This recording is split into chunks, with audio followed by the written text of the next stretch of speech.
My name is Michelle Martin. I'm 32 years old and I'm about to walk into my parents' Beacon Hill townhouse for the first time in 6 months. My hands are shaking as I grip the steering wheel of my Range Rover, watching through the illuminated windows as my family moves around inside like actors on a stage.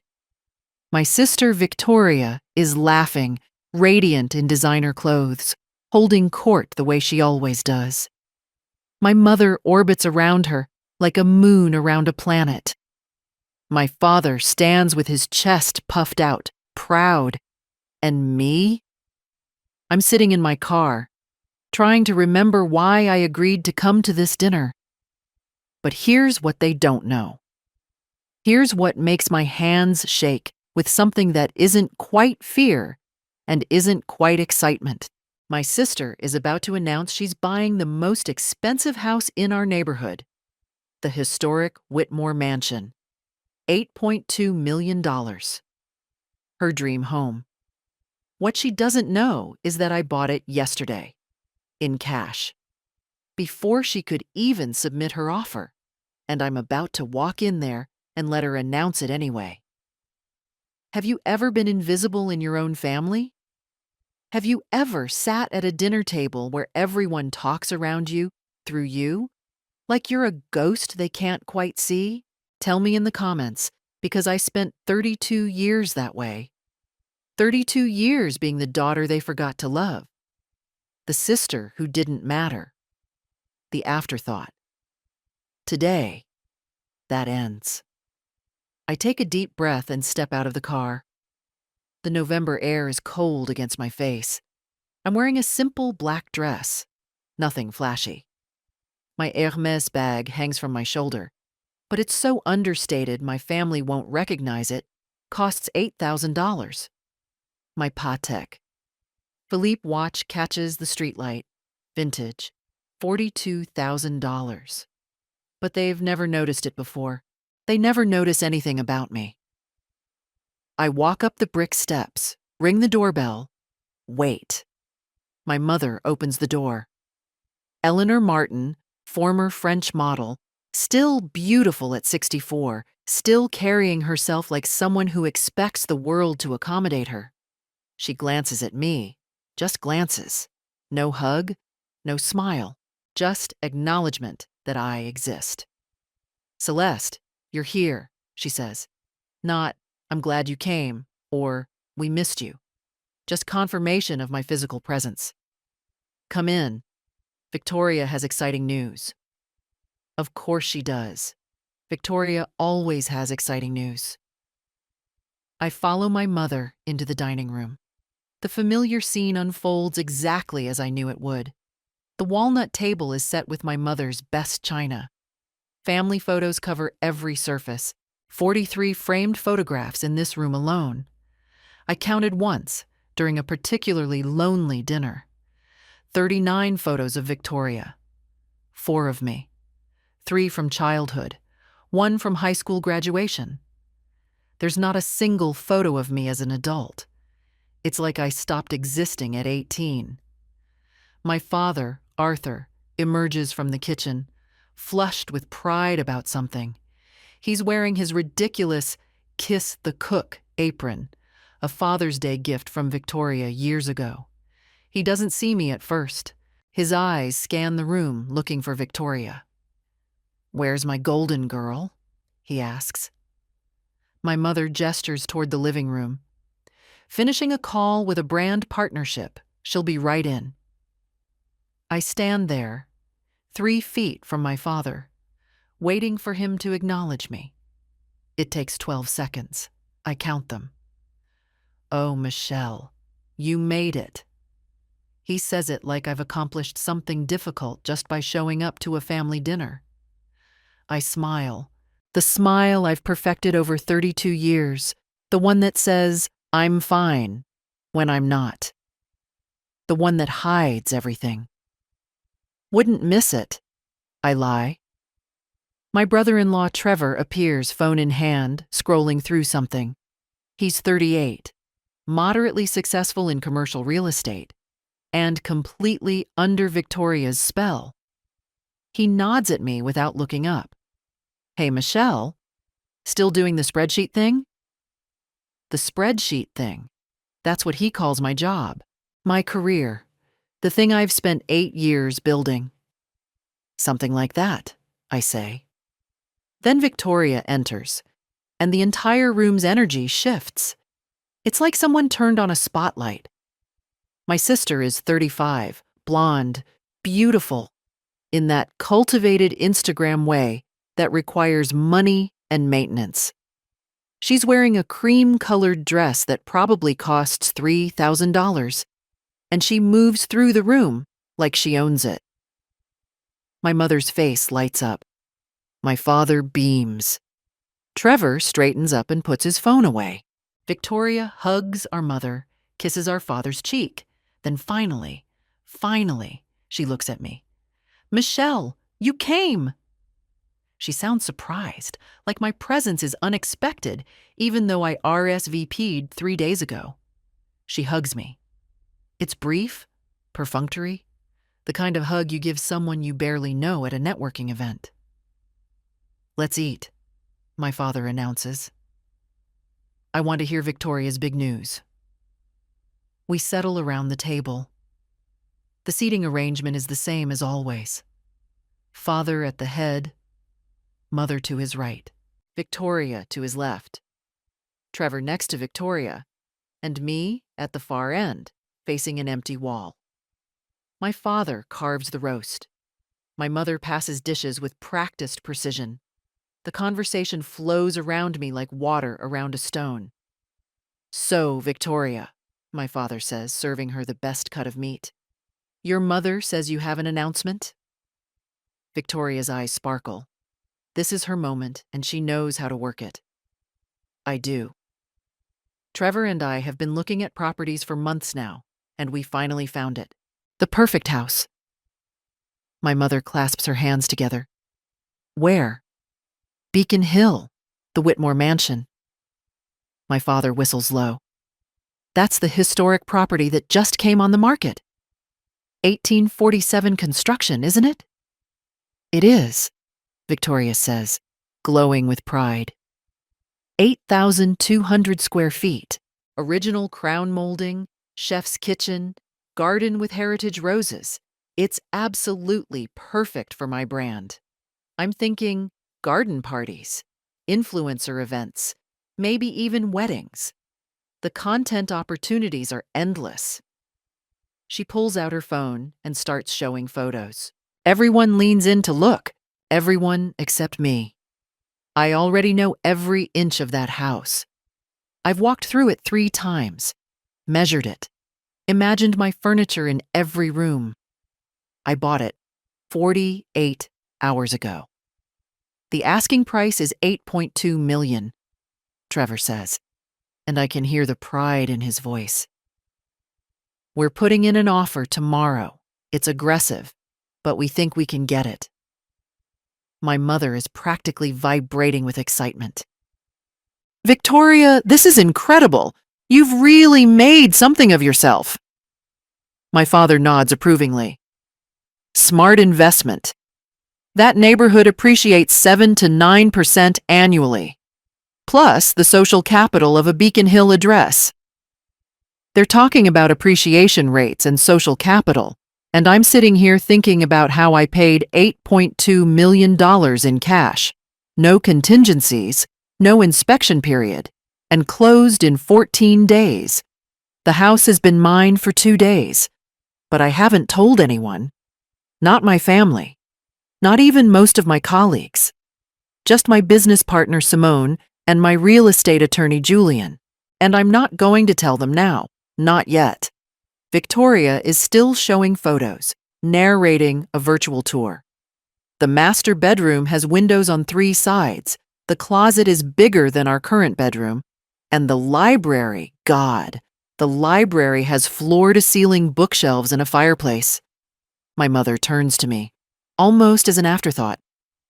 And what about you, Michelle? How's work? It's the first time anyone has addressed me directly in 20 minutes. Fine, I say. Busy. Still at that tech company? My father asks, not really interested in the answer. Finance company? I correct, for the 1,000th time. Private equity. But he's already turned back to Victoria, asking about square footage and property taxes. Trevor leans back in his chair, confident, smug. Michelle, you should really think about buying property, building equity instead of throwing money away on rent. I could help you find something in your price range, maybe a nice one-bedroom condo in Cambridge. They all think I rent a studio apartment. They think I take the subway to work. They think I shop at Target and eat ramen for dinner. They have no idea I live in a $3.2 million penthouse in Back Bay that I bought with cash 3 years ago. They don't know I drive a Range Rover that costs more than most people's yearly salary. They don't know that the tech company is actually Archon Capital, and I'm not an employee. I'm the founder and CEO. They don't know because they've never asked. Victoria continues. The best part is that this house proves everything I've been manifesting. I've worked so hard for this. The late nights building my brand, the networking, the constant content creation. It's finally paying off. I almost laugh. Victoria's work consists of posting photos online and attending parties, but I stay silent. My mother raises her wine glass. To Victoria, who's shown that beauty and brains can coexist. We're so proud of you. They all toast. My glass stays on the table. My father looks at Victoria with pure adoration. You've exceeded every expectation, sweetheart. When you were born, I knew you were destined for greatness. When I was born, 7 years after Victoria, I don't think they felt the same way. I was the surprise baby. The accident. The one who disrupted their perfect family of 3. Michelle, Victoria says, turning to me with practiced sympathy in her voice. I know this all must seem overwhelming. Big houses, big dreams. But don't feel bad. Not everyone is cut out for this level of success. You're doing fine with your little job and your simple life. The condescension drips like honey. Trevor adds, Yeah, Michelle, there's no shame in being ordinary. The world needs worker bees, not just queens. They all laugh, a shared joke at my expense. This is how it's always been. This is the role I've played for 32 years, but not anymore. I stand up, smoothing my dress. I should go. Early meeting tomorrow. On a Sunday? My mother asks. But she's not really concerned. She's already turning back to Victoria. Yes, I say. Big acquisition closing, 8-figure deal. But they're not listening. Victoria is showing more photos of the Whitmore mansion, and my parents are leaning in, captivated. I let myself out. No one notices me leave. In my car, I sit for a moment, hands on the steering wheel, breathing. Through the window, I can see them, my family, laughing, celebrating, living their lives without me. I pull out my phone. There's an email from Julian Reeves, my attorney. Congratulations, Michelle. Closing complete. The Whitmore mansion is officially yours. All documentation filed under Archon Holdings LLC as requested. Your sister's offer was formally rejected this morning. I don't smile. Not yet. I text Simone. Phase 1 complete. Tomorrow, we start Phase 2. She responds immediately. You're absolutely sure about this? I look back at the house one more time, at the family who never saw me, who never valued me, who spent 32 years making me feel like I didn't matter. I type, I've never been more sure of anything in my life. Then I drive away from their house, away from their dismissal, towards something they can't even imagine. They think Victoria is buying an $8.2 million mansion. They have no idea that their ordinary daughter already owns it.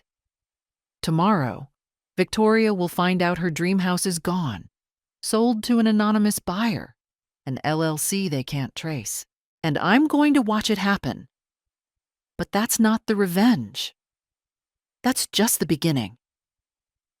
To understand how I got here, sitting in my car outside my parents' house, preparing to systematically dismantle my family's perception of reality, you need to understand how they made me invisible. It started when I was 7 years old. Victoria was 14, already beautiful, already the center of attention. That year, she had the lead role in her ballet recital. My parents bought front row seats. They hired a professional photographer. They reserved a private room at an expensive restaurant for the after party. I also had a recital that day, a group number. I was in the back row, but I'd practiced for months. I was so excited. "Mom, Dad, you're coming to my recital, right?" I asked the morning of the performance. My mother was on the phone, ordering flowers for Victoria. She covered the receiver. "Sweetheart, we can't be in two places at once, you understand." I did understand. Even at 7, I understood exactly what she meant. Victoria's recital mattered. Mine didn't. I performed that night to an audience that didn't include my parents. My best friend's mother videotaped it for me. When I got home, excited to show them, they were still out celebrating Victoria's performance. The videotape sat on the kitchen counter for 3 days before my mother threw it away, thinking it was garbage. When I was 12, I won the state mathematics competition. It was a big deal. Out of 1,500 competitors, I placed first. I came home with a trophy almost as tall as I was, bursting with pride. My mother was on the phone planning Victoria's sweet 16 party. She waved me away without looking at the trophy. My father was in his study. I knocked on the door. "Dad, look! I won the state math competition." He glanced up from his medical journals. "That's nice, Michelle. Put it in your room." That was it. "That's nice. Put it in your room." The trophy sat on my bookshelf for 6 years, gathering dust, unseen by anyone but me. Meanwhile, Victoria's modeling portfolio, her cheerleading trophies, her prom photos, they were professionally framed and displayed throughout the house. The living room was a shrine to Victoria's achievements. My achievements lived in my bedroom, where no one ever looked. When I was 16, everything crystallized for me. It was late at night. I couldn't sleep, so I went downstairs to get water. I heard my parents talking in their bedroom, door slightly ajar. "Should we tell Michelle about her trust fund?" my mother asked. My ears perked up. Trust fund? No one had mentioned a trust fund to me. "What for?" my father responded. "It's only 100,000. Barely worth mentioning. Victoria's is 800,000. Now that's a real foundation for success. We invested more in the child with real potential." The child with real potential. I stood in the hallway, glass of water forgotten, absorbing those words. They'd looked at their 2 daughters and decided one was worth investing in. The other wasn't. That night, I went back to my room and researched investment strategies until 3 in the morning. Compound interest, risk management, portfolio diversification, options trading. If they'd only given me $100,000 because they didn't believe in me, then I'd turn that 100,000 into something they couldn't ignore. I just didn't know it would take 16 years. When I was 19, the disparity became impossible to ignore. Victoria went to USC, film school, business of entertainment program. The real curriculum was networking and Instagram opportunities. Tuition, $75,000 per year. My parents paid without hesitation. "It's an investment in her future," my father said, writing the check. She's going to be a star.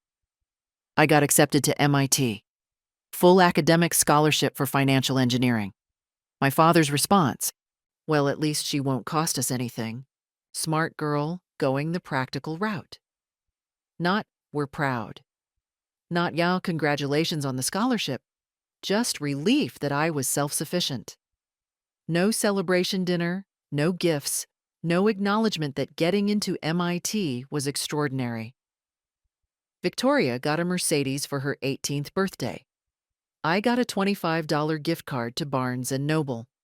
At MIT, I worked 3 internships simultaneously. Hedge fund quantitative analysis during the day, private equity due diligence in the evenings, venture capital portfolio management on weekends. I slept 4 hours a night. I lived on instant ramen and black coffee. I saved every penny beyond bare necessities. My parents called once a semester to ask if I needed money. I always said no. They seemed relieved. They called Victoria 3 times a week to chat about her latest party or boyfriend or photo shoot. I graduated at 22 with a master's in financial engineering. Top of my class. Multiple job offers from prestigious firms. Victoria graduated at 25 with a degree she never used and 300,000 Instagram followers. My parents flew out to California for Victoria's graduation, threw her a party, posted dozens of photos on Facebook. They didn't come to my MIT graduation. It's such a long trip, Michelle, and your father has surgeries scheduled. I walked across that stage alone, no family in the audience, no one to celebrate with. That was the year I made my first real money. I'd taken my $100,000 trust fund, the one my parents thought was barely worth mentioning, and I'd been investing it carefully since I was 16. By 22, through aggressive but calculated technology options trading during the social media boom, I'd turned it into $890,000. The same amount my sister started with, except I'd earned mine through skill, not inheritance.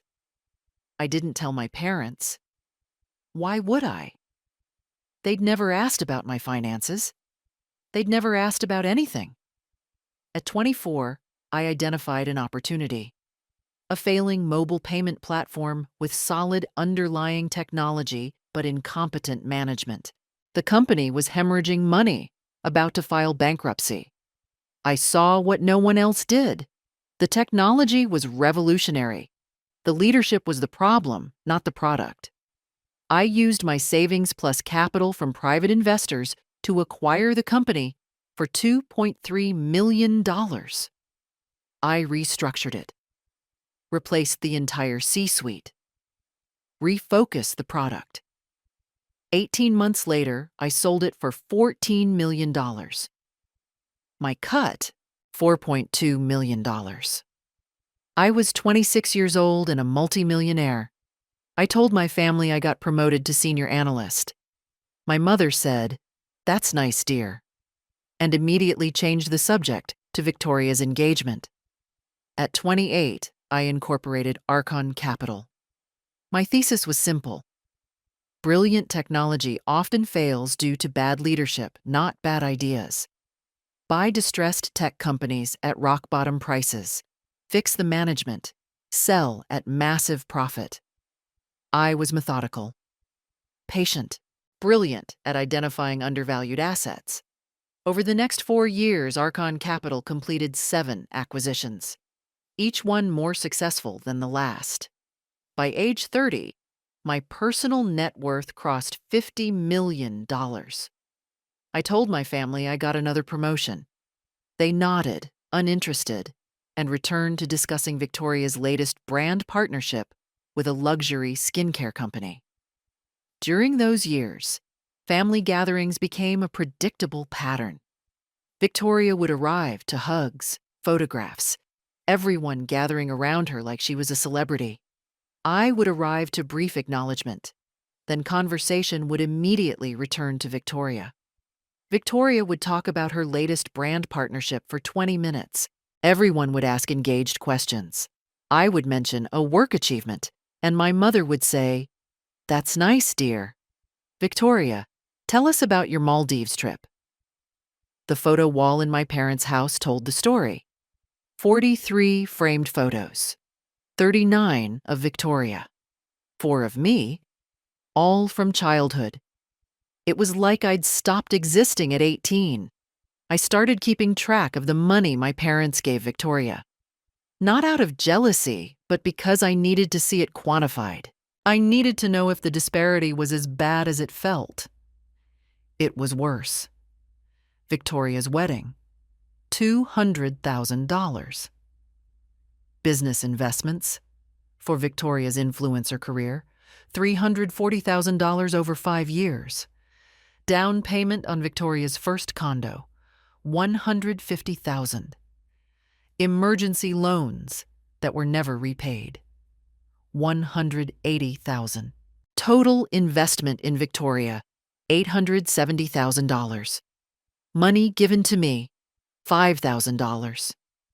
Once, at college graduation, with a lecture about fiscal responsibility. 1 year before present day, everything changed. I just closed my largest deal, acquiring and restructuring a failed fintech platform, then selling it for $47 million. My personal profit, $18 million. I'd been working 90-hour weeks for 6 months. I was exhausted, but proud. And for some reason, some stupid, hopeful reason, I thought maybe this time I'd tell them. Maybe this achievement was big enough that they'd finally see me. I arrived at Sunday dinner. Victoria was crying at the table. The crisis. A brand partnership had fallen through. $30,000 in lost income. My parents were consoling her. Trevor was furious on her behalf. My mother was literally writing her a check. "Don't worry, sweetheart," my father said. "We'll cover your shortfall. Family supports family." I sat down quietly. No one acknowledged my arrival. For 10 minutes, they comforted Victoria while I sat there, invisible, holding news of an $18 million profit that no one would ever hear. That was the moment I decided. This was the last time I would try to exist in their world. From now on, I built my own. 6 months before present day, on my 32nd birthday, I spent the day alone in my office, closing a deal. My phone had one text message. Mother. Happy birthday, Michelle. Victoria's anniversary party is next weekend. Don't forget to RSVP. Not, we love you. Not, we're proud of you. Not even, how are you celebrating? Just a reminder that Victoria's wedding anniversary mattered more than my birthday. That night, I sat in my penthouse with Simone Chen, my business partner and only real friend. "You're worth $127 million, Simone said, pouring wine. "Why do you still go to these dinners?" I stared out at the Boston skyline, at the city I'd conquered, while my family thought I was failing. Because I kept thinking, if I was successful enough, they'd finally see me. But now I realize they don't want to see me. I'm the supporting character in Victoria's story. And I'm done with that narrative. Simone raised her glass. Then let's write a new one. 3 months before present day, Victoria posted on Instagram about house hunting in Beacon Hill. Photos of her looking wistful outside historic mansions. Caption, "Manifesting my dream home. Boston royalty. Luxury life. Blessed." I read it from my office, saw my mother's comment. "You deserve the best, darling. Can't wait to see you settled in the perfect home. You've earned it." Something crystallized in my mind. I called Julian Reeves, my real estate attorney. "I want you to monitor every property transaction in Beacon Hill. Price range 7 to 10 million. If my sister makes an offer on anything, I want to know immediately." "And then?" Julian asked. And then I outbid her, quietly, through an LLC. Cash offers only. There was a pause. Michelle, that's aggressive. That's business, I replied. 2 months ago, Julian called. Your sister viewed a property yesterday. The Whitmore Mansion. 1847 construction. Historic registry. 8,200 square feet. She toured for 2 hours. Her husband talked about stretching their financing. Tell me about the property. Julian provided details. Family estate, recently renovated, perfect for social media content and entertaining. What are they likely to offer? Market value is $8.2 million. Given Trevor's financing limitations, probably $7.9 with contingencies. Prepare an $8.2 million all-cash offer. No contingencies, no inspection period. Close in 14 days. When should I submit it? I smiled. The moment they make their offer, I want mine on the table before they finish celebrating. And that's exactly what happened. Victoria announced her plan to buy the Whitmore Mansion at family dinner. Everyone celebrated. Everyone toasted. Everyone talked about how she'd earned this. 48 hours later, I owned it. They don't know yet. But they will. 4 days after that family dinner, Victoria made it official. She posted on Instagram. The photo showed her in a designer dress, holding champagne, standing in front of the Whitmore Mansion. Caption: Major announcement. Trevor and I are buying our dream home, the historic Whitmore Mansion in Beacon Hill. I literally cried when I first walked through it. This is everything I've manifested. Closing in 3 weeks. Can't wait to share the renovation journey with you all. Dream home, Chakri Blessed Beacon Hill, Chakri Boston Royalty. 487,000 likes in 3 hours. The comments poured in. Queen! You deserve this! Goals. My mother commented, So proud of you, darling. You've worked so hard for this. I read it from my office at Archon Capital. Didn't react. Simply forwarded the post to Simone with one word. Perfect. That evening, my phone rang. Victoria. She hadn't called me in 7 months. Michelle, did you see my announcement? I saw. Isn't it incredible? The house is literally perfect. 6 bedrooms, original crown molding, chef's kitchen, perfect for content. And the garden. I'm thinking garden party series, maybe a wedding venue side business. This is going to triple my engagement rates. Sounds like you've thought it through. I have. And honestly, this is what separates people like me from people who just work regular jobs. Vision, manifestation, hard work. I almost laughed. Victoria's hard work consisted of posting photos and attending parties funded by our parents' money. She continued, Anyway, I wanted to invite you to the celebration dinner Friday. Mom and Dad are hosting. You should come. Maybe it'll inspire you, show you what's possible when you really apply yourself. The condescension was breathtaking. What time Friday? I asked. 7. And Michelle, try to dress up a little. I'm bringing some influencer friends. First impressions matter. I hung up. Simone had been listening on speaker. I hate her. Get in line, I said. The next day, Thursday, Julian called with a problem. Victoria's agent contacted the seller. They're claiming verbal agreement before your offer, threatening to sue. On what grounds? Breach of good faith negotiation. It's legally weak, but they could make noise. Public noise. A lawsuit would reveal my ownership before I was ready. How much to make this disappear? $50,000 settlement with an NDA? Do it. An hour later, Trevor called me. This was unprecedented. He'd never called me once in 8 years of being married to my sister. Michelle. Hey. Weird question. Do you know anything about real estate law? My heart rate didn't change. A little. Why? Some issue with the Whitmore mansion. The seller says there was another offer. It's probably nothing, but Victoria's freaking out. She already announced it to half of Boston.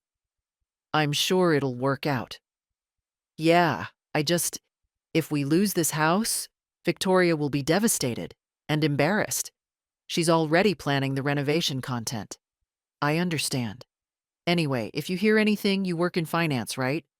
You must know people in real estate. Let me know. Of course. I hung up. The pieces were moving exactly as planned. That evening, the family group chat exploded. Mother: Victoria is so upset. This house situation is very stressful for her. Father: Trevor mentioned legal complications. Does anyone know a real estate attorney? I typed: I might know someone. I'll ask around. No one responded to my message. The chat continued as if I hadn't spoken. Victoria: I can't believe this is happening. I've literally manifested this house. The universe can't do this to me. Mother: Deep breaths, darling. Everything happens for a reason. I watched the messages scroll, feeling nothing. At 11 p.m., Julian called. Settlement signed. Victoria's agent has been informed their offer was rejected. Your closing proceeds as scheduled, Monday morning. And the NDA? Signed. They can't say a word about who bought it. Perfect. One more thing. I want to host a dinner party Saturday night at the Whitmore mansion. You don't take ownership until Monday. The sellers are traveling. You have keys for the inspection. I want access Saturday afternoon to stage it. Julian hesitated. This is highly irregular. Julian, I'm paying you $40,000 to close this deal. Make it happen. Saturday afternoon access was arranged. Friday night, I arrived at my parents' house for Victoria's celebration dinner. I wore a simple black dress, my Patek Philippe watch, my Hermès bag. As always, they noticed nothing. The house was decorated with balloons and champagne. Victoria's influencer friends filled the living room, all perfectly styled, all fawning over her. Victoria held court, showing photos of the Whitmore mansion on her iPad. The crown molding is original 1847, absolutely museum quality, and the garden has these heritage roses that are literally irreplaceable. I accepted champagne from my father. Michelle, you made it. Victoria will be pleased. Not, we're pleased to see you. Just, Victoria will be pleased. The dinner was exactly what I expected. All conversation revolved around Victoria. My mother asked me one question. Still at the same job? Then immediately turned back to Victoria. Trevor talked loudly about his aggressive negotiation tactics that would secure the house. One of Victoria's influencer friends looked at me with practiced sympathy. So what do you do? Finance. Oh, like accounting. Something like that. She lost interest immediately. Midway through dinner, Victoria's phone rang. She frowned, stepped away to take the call. She returned 5 minutes later, face pale. What's wrong? Trevor stood immediately. Victoria's voice shook. The house. They rejected our offer. They accepted someone else's. The room went silent. My mother gasped. What? That's impossible. Trevor: They can't do that. We had an agreement. Victoria: They said another buyer came in with all cash. No contingencies. They couldn't refuse. She was visibly shaking. This wasn't just disappointment. It was public humiliation. She'd announced it to 487,000 followers. Who? My father demanded. Who bought it? They won't say. Some LLC. Anonymous buyer. I sipped my champagne. My mother embraced Victoria. "Oh, sweetheart, I'm so sorry. You worked so hard for this." Victoria was crying. Real tears. Her perfect life had a crack in it. Her influencer friends murmured sympathetically, but I could see it in their eyes. They smelled blood in the water. Failure isn't on brand. Trevor was furious. "I'm calling our attorney. This is breach of contract." "There was no contract," Victoria said through tears. "Just our offer. They were allowed to accept someone else's." The celebration had become a funeral. I stood. I should go. This seems like family time. No one argued. No one asked me to stay. As I collected my coat, I overheard my mother. "Don't worry, darling. We'll find you an even better house. Money is no object." I closed the door behind me. In my car, I texted Simone. "Phase 2 complete. Tomorrow is phase 3. Saturday morning, I sent a message to the family group chat. "I know yesterday was hard. I'd like to host dinner tonight. My treat. 7 p.m. Address to follow." Mother responded. "That's sweet, Michelle. But perhaps Victoria needs quiet time?" Victoria surprised everyone. "Actually, that sounds nice. Thank you, Michelle. It's thoughtful." I sent the address. Whitmore Mansion, Beacon Hill. There was a pause. Trevor. "Wait, isn't that the house we tried to buy?" Me. "It is. The new owners are acquaintances of a business colleague. They've agreed to let me host a private dinner. Thought it might help with closure?" It was brilliant psychology. Offering Victoria a chance to see inside the house she lost. A consolation prize. Victoria. "That's actually really kind, Michelle. Thank you." It might be the first time Victoria had thanked me in 10 years. Saturday afternoon, Simone and I met Julian at the Whitmore Mansion. We had 5 hours to transform it. Simone brought her team: personal chef, sommelier, florist, lighting designer.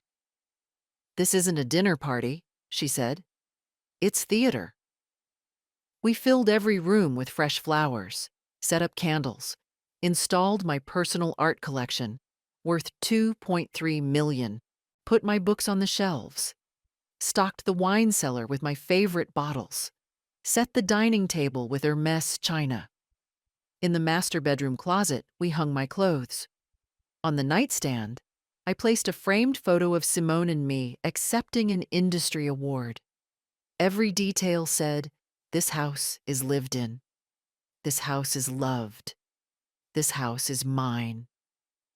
Julian watched nervously. "They're going to figure it out." I arranged flowers. That's the point. At 7 p.m., my family arrived at the Whitmore Mansion. Victoria stepped out of the car first, wearing a designer dress, full makeup. She stared at the mansion with complicated emotions crossing her face. God, it's even more beautiful in person. Trevor touched her arm. "Don't torture yourself, Vic." My mother straightened her pearls.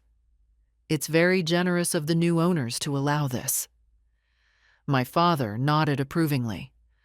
"Whoever bought this has excellent taste." I opened the door. I was dressed impeccably, hair down, looking powerful. "Welcome." They entered. The reaction was immediate. The foyer was warm, elegant, perfect. Everything Victoria had imagined, but better. "Oh my," my mother breathed. "This is stunning." Victoria's eyes swept the room, cataloging every detail. I could see her mentally planning Instagram content, then remembering this wasn't hers. "Come in. I'll give you a tour before dinner." We moved through the house. In the library, my father noticed the books. "These are first editions. Hemingway, Fitzgerald, Woolf. Someone invested serious money here." "The owner is a collector," I said. In the living room, Victoria stopped at a painting. This painting was in Architectural Digest last year. It sold at auction for $400,000. The owner has good taste. In the kitchen, Trevor opened the wine fridge. He pulled out a bottle. This is a 2015 Chateau Margaux. That's $800 a bottle. The owner appreciates good wine. Each room revealed more: expensive taste, sophisticated choices, evidence of serious wealth. In the kitchen, Simone was waiting. "Oh, you must be Michelle's family." She extended her hand. "I'm Simone Chen, Michelle's business partner." The word hung. Business partner. My mother. "Oh, how nice. What business?" Simone smiled. "Archon Capital. We do private equity acquisitions." Trevor's eyes widened. "Archon Capital? I've heard of you guys. You acquired Cortex Systems last year, right?" "We did. Michelle led that deal." Silence. Victoria. "Michelle leads deals?" We sat for dinner. The chef served course after course, each restaurant quality. Conversation was stilted.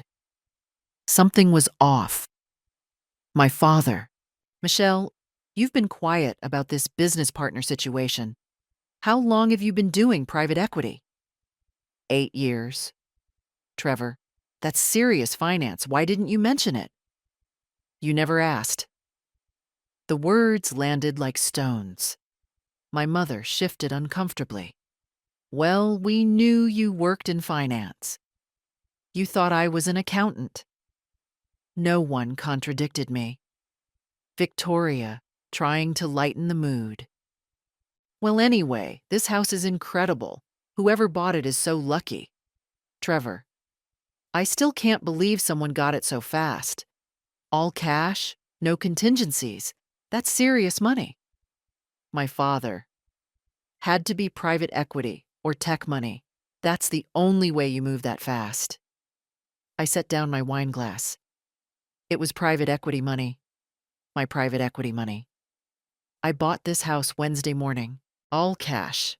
$8.2 million. It's mine." The room froze. Victoria laughed nervously. "What?" "I bought this house. It's under Archon Holdings, LLC. My company." Trevor. "That's not possible." I pulled out my phone, opened the purchase agreement, slid it across the table to my father. He read it, his face drained of color. "This is real." Victoria's face crumbled. "You bought my house?" "I bought a house. You never had it, Victoria. You had a dream." Trevor was on his feet. "This is insane. Michelle, you're a financial analyst." Simone's voice was calm. "Michelle is the founder and CEO of Archon Capital. Our portfolio is worth $340 million. Michelle's personal net worth is $127 million. She could buy 10 of these houses." The information detonated. My mother. "That's not possible. She works in an office. She drives a..." Simone. "Range Rover autobiography. Base price $160,000. She owns it outright." I watched them recalculate everything, every family dinner where they dismissed me, every achievement they ignored. Every time they said I'd never amount to anything. Victoria was crying. "How could you do this to me?" My voice was steady. "I didn't do this to you, Victoria. I did this for me. You announced you were buying a house, so I bought one, a better one. With money I earned. That's not revenge. That's life." Father. "You let us think all these years. You never asked. Not once in 8 years did you ask what I actually do, what I've built, what I've achieved. You were too busy investing in Victoria." Mother. "We thought. You thought I was nothing. You've spent my entire life investing in Victoria and ignoring me. When I won the state mathematics competition at 12, you didn't even put the trophy on display. When I got into MIT, You told me I was lucky not to cost you anything. You've given Victoria $870,000 over the years. You gave me $5,000. Once. The numbers shocked them. I've spent 32 years being invisible in this family, being the background character in Victoria's story. Tonight, that ends. Victoria, I never meant to. You did. You absolutely did. And so did they. But I don't blame you anymore. I just don't need your validation anymore. Dinner's over. I'd like you to leave my house now. They stumbled toward the door, shell-shocked. Victoria paused at the threshold. Michelle, I'm sorry. I didn't know. You never wanted to know. There's a difference. Robert turned back. Michelle, we should talk about this. As a family. We're not a family, Dad. We're people who share DNA. There's a difference. I closed the door, watched through the window as they stood on the sidewalk, arguing, pointing at the house, processing the impossible. Simone joined me. How do you feel? I exhaled. Free. The silence that followed was deafening. No calls, no texts. The family group chat went dead. I spent the next week moving into the Whitmore mansion completely. My furniture, my art, my life. Wednesday evening, Simone visited, finding me in the library with wine. How are you holding up? Surprisingly well. I thought I'd feel guilty or sad, but mostly I feel quiet. Simone sat. Have they reached out? I shook my head. Radio silence. But I'm tracking Victoria's social media. I pulled up her Instagram. No posts in 6 days. For someone who posted daily, this was unprecedented. The comments on her mansion announcement were brutal. So did you get the house? Or, update? Girl, what happened? You went silent. Simone, she's having an identity crisis. Her entire brand was being the golden child who has everything. Now everyone knows she doesn't. Do you feel bad for her? I considered this.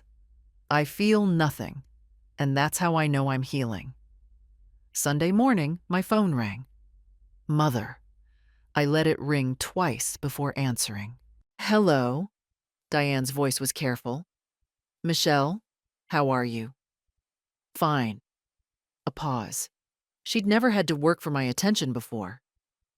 Your father and I were hoping you'd come to dinner tonight, just us. We'd like to talk. About what? About everything. About how we failed to see what you'd accomplished. About making things right. I almost laughed. Making things right. As if 32 years could be fixed with one dinner. I'll think about it. I hung up. Didn't call back. Didn't go to dinner. 3 weeks after the revelation, Victoria appeared at my office. Simone's assistant called up. Michelle, your sister is here. She doesn't have an appointment. I considered sending her away, but curiosity won. Send her up. Victoria entered, looking diminished. Hair in a ponytail, minimal makeup, wearing jeans. I'd never seen her in jeans. Hi. I didn't stand. Victoria. She sat uninvited. I've been trying to figure out what to say for 3 weeks. I'm sorry.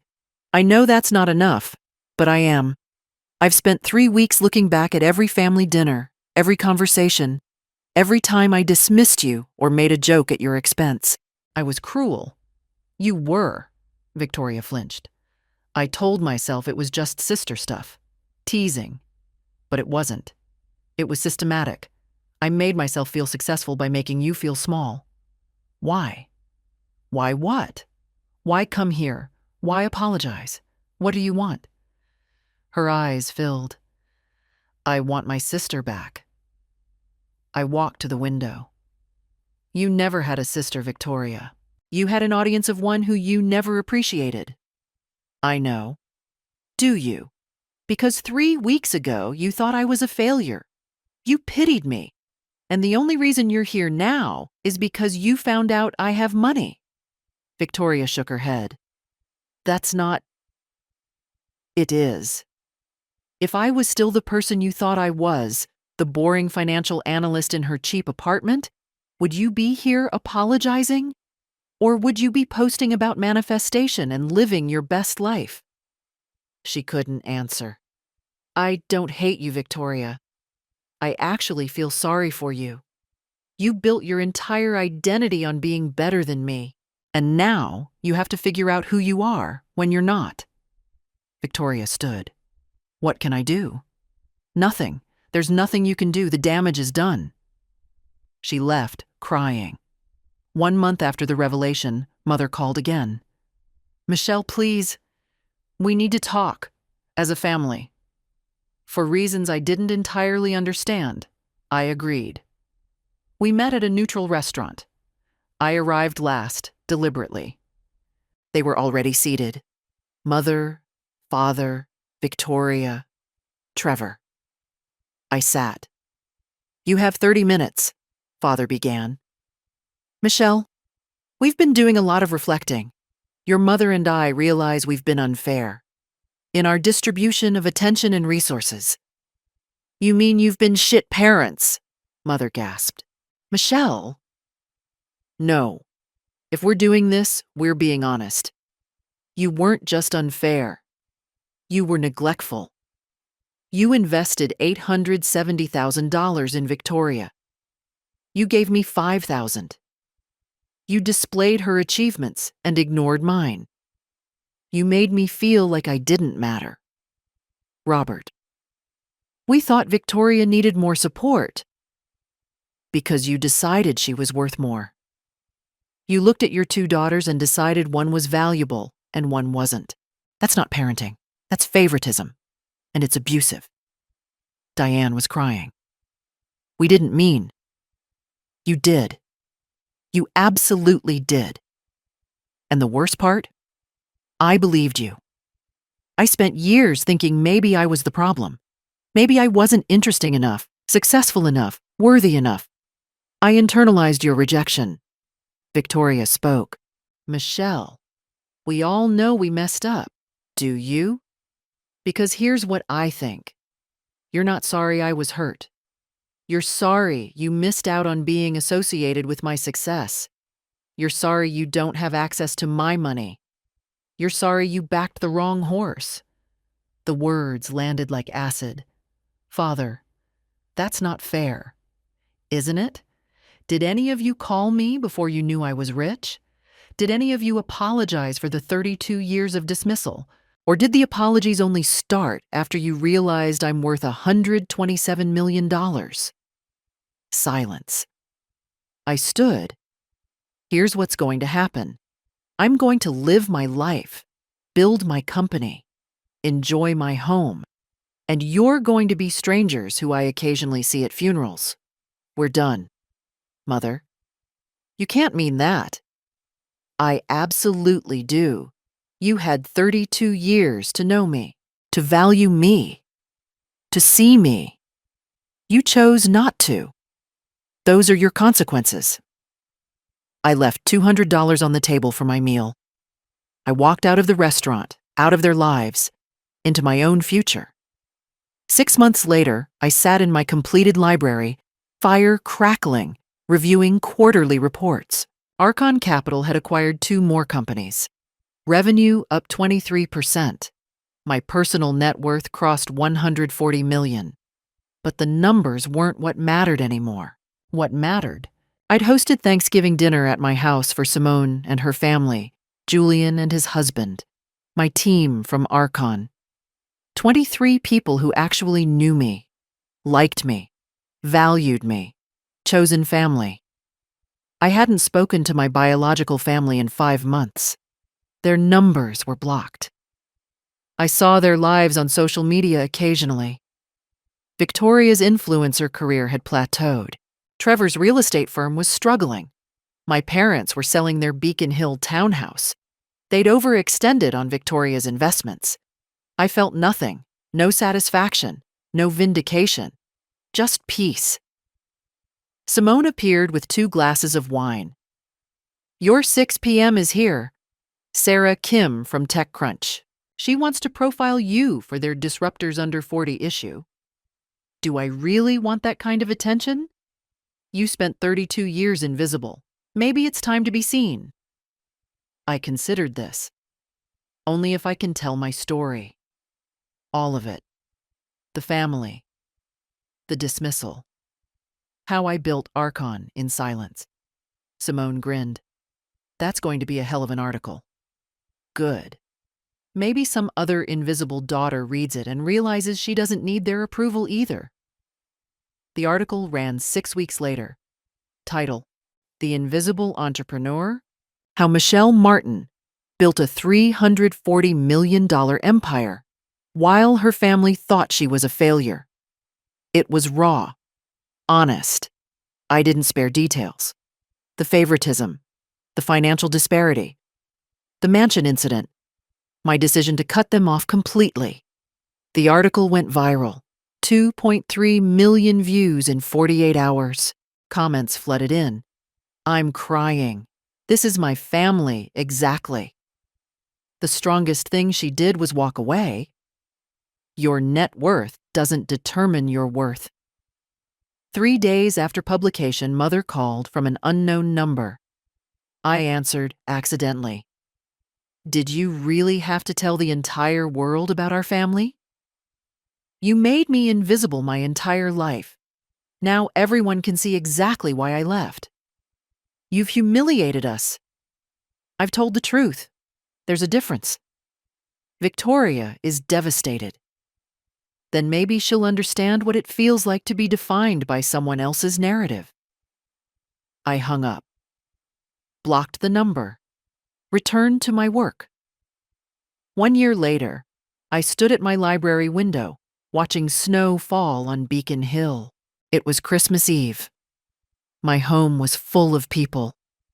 Simone's family, my Archon team, friends from business school, Julian and his husband.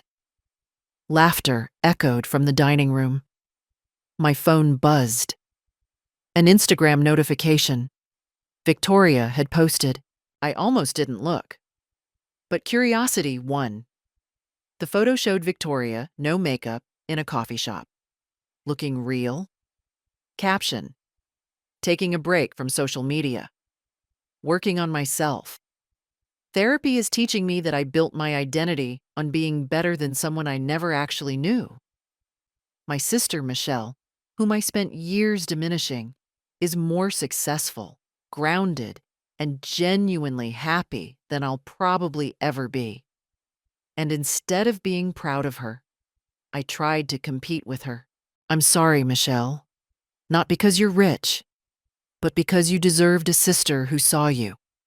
I never did. That's on me. I read it twice.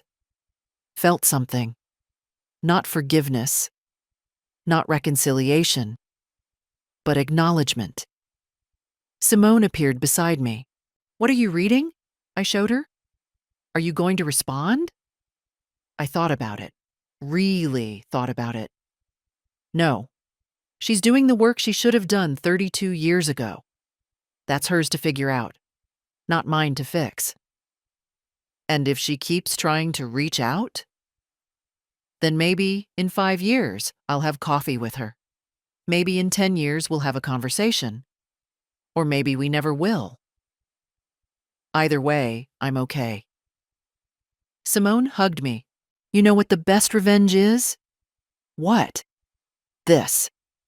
She gestured at the house, the party, the life. Living so well, they realize what they lost. I smiled. It's not revenge, though. That's the thing. This was never about them. It was about me deciding I was worth more than their treatment. The house, the company, the success, those were just proof. Proof to myself that I was never the problem. And now? Now I'm just living. My name is Michelle Martin. My parents told me I'd never own a house like my sister's. They were right. I don't own a house like hers. I own a house she could never afford. But here's what I learned. It was never about the house.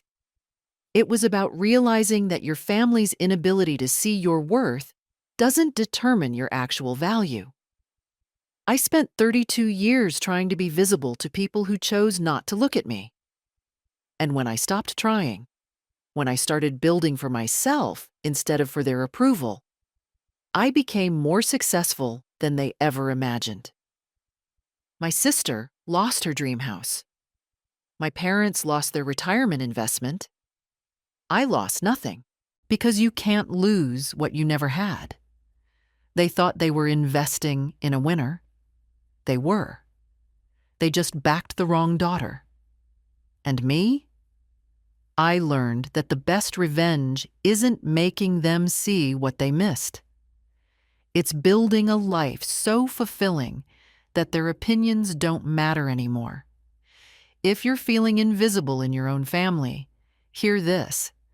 Your worth is not determined by their blindness. Build anyway.